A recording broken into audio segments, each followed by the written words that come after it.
Radio Malaysia Kedah FM Mesra Harmoni. Assalamualaikum dan selamat pagi. Kembali bersama dengan saya DJ Wan di dalam segmen Sembang Pagi. Jadi pagi ni anda akan bersama dengan saya lah. Sama-sama kita berkongsi apa yang patut. Jadi pelbagai topik-topik yang menarik dah kita sediakan untuk anda, untuk kita ceriakan pagi anda ni, yang mana yang tengah perjalanan ke tempat kerja ke, yang mana dekat rumah ke apa ke, boleh dengarkan, boleh bersama-sama dengan kami, kita ambil apa yang patut. Jadi macam kat kedai kopi, kalau kata duduk kat kedai kopi ni, kita tak ada topik nak sembang, benda tu tak jadi kerja lah. Jadi pagi ni topik yang menjadi pilihan sembang pagi, kita pilih-pilih punya pilih. Okay, kita dapat lah orang kata benda-benda yang viral ataupun tular. Jadi benda ni dia menarik, dia macam-macam ada. Dia orang kata skop dia ni besar. Tak kisahlah benda yang orang kata lucu ke, yang orang kata saya panggil benda yang lawak. Benda politik ke apa ke, benda tu kalau kata dia viral, dia tular, tu best cerita dia. Jadi pagi ni kita punya berkaitan dengan topik kita ni adalah satu kejadian misteri ketukan. Hak ni bukannya ketuk-ketuk Ramadan ke apa kan. Jadi yang ni ketukan yang orang kata ada kaitan dengan makhluk halus. Jadi wallahu alam. Sebab dia mula dia ni jadi cerita dia ni dekat Sabak Bernam depa kata. Lepas tu hak yang jadi heboh ni bila dia camp melarat, orang kata apa, dia pergi ikut Merata Alam ni. Tak lagi dia pergi ikut Johor Bahru, tak lagi dia pergi ikut Negeri Sembilan. Dia pergi ikut Merata-Merata dah lah ni. Jadi benda tu lah jadi macam-macam. Orang pun dah fikir bukan-bukan. Jadi spekulasi netizen, orang kata lah ni, ada yang kata sebab makhluk halus, ada yang kata sebab manusia. Wallahu alam. Jadi untuk kita dekat Sembang Pagi ni, kita akan cuba untuk merungkai masalah ni.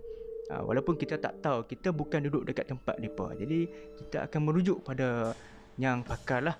Jadi untuk bersama dengan kita pagi ni, iaitu Ustaz Saiful Nizam dari Nuril Anwar Resources, yang mana berpengalaman dalam mengendalikan benda-benda macam ni, benda-benda mistik.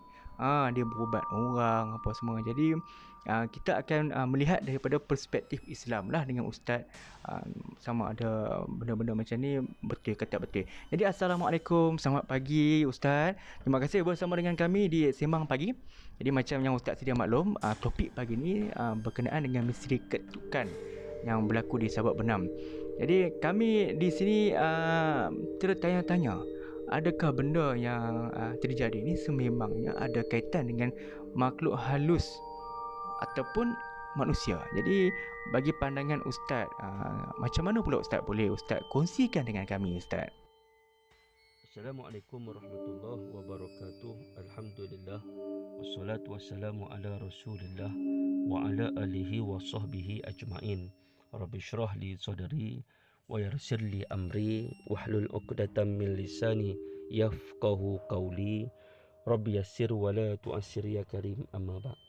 Terima kasih di atas soalan yang diajukan kepada saya, dan selaku seorang pengamal perubatan Islam, saya ingin berkongsi pandangan saya berkenaan dengan isu viral yang berlaku baru-baru ini di Sabak Bernam, iaitu ada ketukan pintu di beberapa buah rumah di Sabak Bernam yang sehinggakan mengundang rasa bimbang dan takut di kalangan masyarakat setempat. Apa yang saya nak kongsikan di sini, yang pertamanya dari sudut fizikal. Berkemungkinan yang berlaku itu adalah di kalangan manusia. Mungkin dengan niat jahat, niat khianat, ingin melakukan rompakan dan sebagainya, yang tak mustahil ianya boleh berlaku. Dan jika ianya berpunca daripada manusia, maka perlu kepada bukti. Sebagai contoh, mungkin melalui CCTV, ataupun ada bukti-bukti tapak kasut, ataupun kesan-kesan yang boleh dikaitkan dengan manusia. Dan jika sekiranya tidak mempunyai bukti-bukti tersebut, maka kita boleh kaitkan yang keduanya. Berkemungkinan yang berlaku itu adalah sebagai salah satu petanda yang Allah Subhanahu wa taala izinkan, iaitu di kalangan makhluk halus yang mungkin ada sebab-sebab tertentu.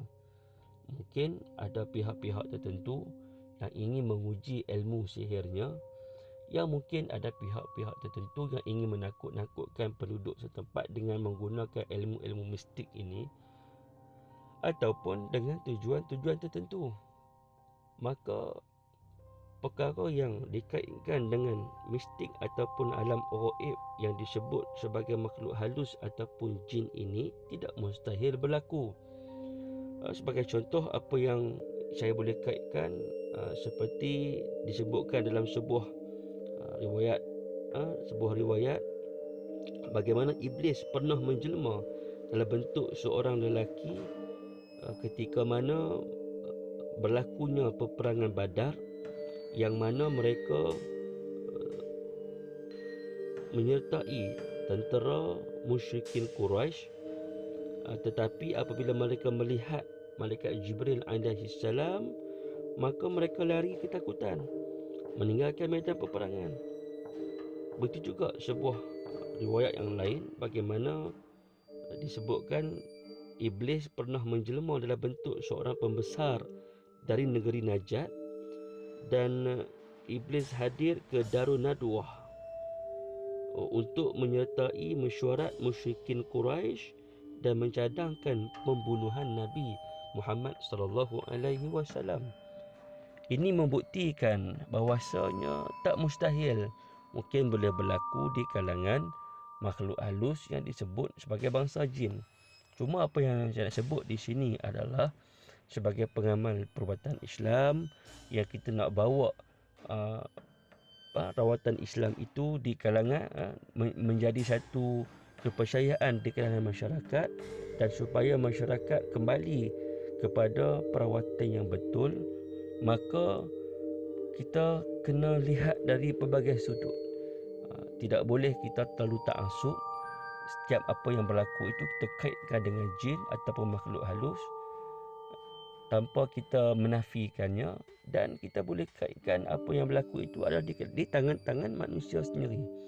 Maka itu sebagai pandangan saya yang kita boleh jadikan iktibar.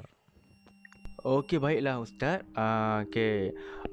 Penjelasan dan juga pandangan yang cukup orang kata apa? Jelas bagi kami. Dan bagi soalan yang kedua pula Ustaz, katakanlah benda ni terjadi lagi. Terjadi lagi, dan orang kata seeloknya apa yang kita perlu buat, apa yang kita perlu sediakan, orang kata langkah-langkah untuk berjaga-jaga ke.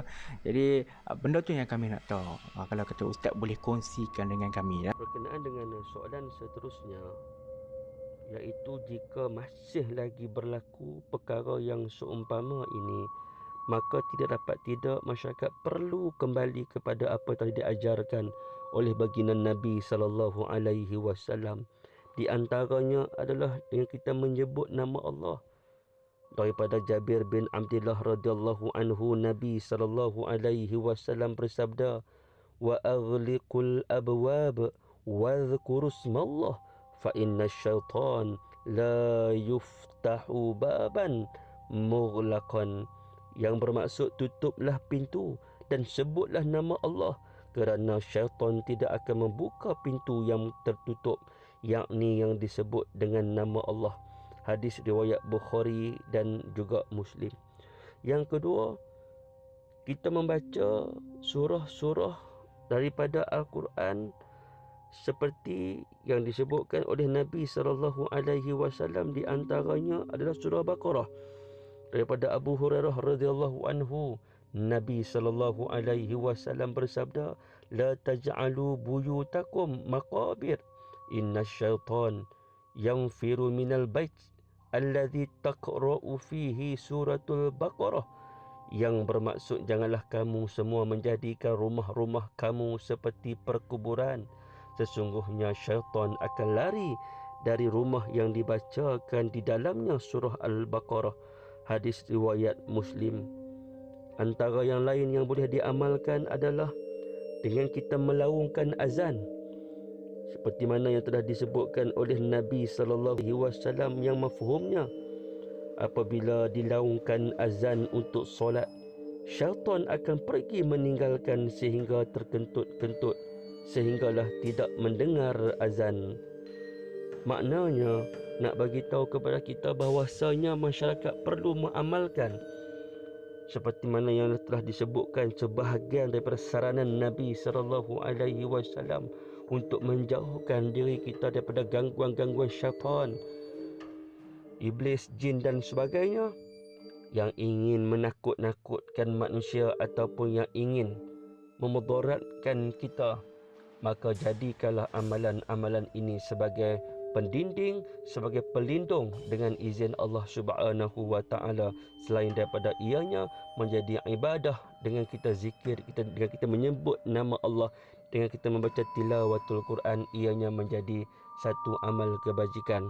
Yang kedua, jika sekiranya yang berlaku itu adalah di kalangan manusia, maka perlulah pihak penguatkuasa, penduduk kampung tersebut wujudkan sesuatu, mungkin kawalan-kawalan, diperketatkan kawalan, mungkin diadakan giliran untuk jaga pada waktu malam dan sebagainya, untuk elak daripada perkara-perkara yang seumpama ini jika ianya berlaku hasil daripada perbuatan tangan-tangan manusia. Alhamdulillah Ustaz, terima kasih atas perkongsian yang hebat dan juga atas nasihat-nasihat serta tips-tips untuk kami yang mana dekat luar ni sebagai langkah-langkah untuk berjaga-jaga. Jadi terima kasih sekali lagi. Kita buat untuk seterusnya kita teruskan lagi dengan topik-topik kita yang lain. Cuma jangan ke mana-mana, teruskan setia bersama dengan kami di Kedah FM.